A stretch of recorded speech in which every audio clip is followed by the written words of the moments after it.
আবার আমি দেখেছি আমার গত সপ্তাহের যশোরের আলোচনার একটা লাইনকে কেন্দ্র করে আমাদের অনেক রাজনীতিবিদ বন্ধুরা অনেক ক্ষুব্ধ প্রতিক্রিয়া দেখাচ্ছেন। ওই কথাকে নিজেদের গায়ে টেনে নিজেদের গায়ে মেখে ওনারা ক্ষুব্ধ হয়েছেন।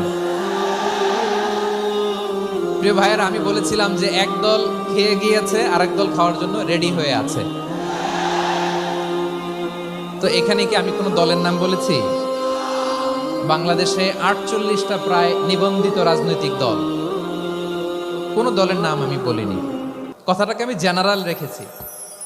দায়ীদের বৈশিষ্ট্যই এটা, দায়ীরা জেনারেলি কথা বলে, যার যেই মেসেজ নেয়ার তারা সেখান থেকে নিয়ে নেয়। তো কোনো দল এটা নিয়ে কোনো কথা বলল না, আপনারা এটাকে নিজের গায়ে যে মাখালেন এটা ঠিক হয়নি। আমি বলবো যে এটা খুবই অনভিপ্রেত হয়েছে। কোনো দলকে টার্গেট করে বা কোনো দলের পক্ষে আমরা কখনো কথা বলি না। আমরা কোরআনের পক্ষে কথা বলি, ইসলামের পক্ষে কথা বলি, ঠিক কিনা বলেন? সো একটা জেনারেল কথাকে যদি আমার রাজনীতিবিদ বন্ধুরা নিজেদের গায়ে মাখেন, ক্ষুব্ধ প্রতিক্রিয়া জানান, এতে করে সাধারণ জনগণের কাছে একটা নেগেটিভ মেসেজ যাবে ওনাদের ব্যাপারে। এটা হোক আমরা চাই না। তো আমার প্রিয় রাজনীতিবিদ বন্ধুদের আমি বলবো, কথাটা ছিল ভেরি জেনারেল, এটা নিজেদের গায়ে মাখানোর কোনো দরকার নাই। আমরা এই যে এক্সিস্টিং যে রাজনৈতিক চর্চা, এটা থেকে আমরা বেরিয়ে আসতে চাই। আমরা চাই না এদেশে চাঁদাবাজি, দখলবাজি থাক, ঠিক কিনা বলেন? এদেশে কোনো দুর্নীতি থাক, টেন্ডারবাজি থাক, এগুলো আমরা চাই। আই হেট পলিটিক্স একটা জেনারেশন আছে, এই বেশিরভাগ জেনজি অফ সিলেট, এরা আই হেট পলিটিক্স জেনারেশন। এরা পলিটিক্সকে পছন্দ করে না। তো কেন করে না, এর দায়ভার আমাদের আছে না নাই? আছে।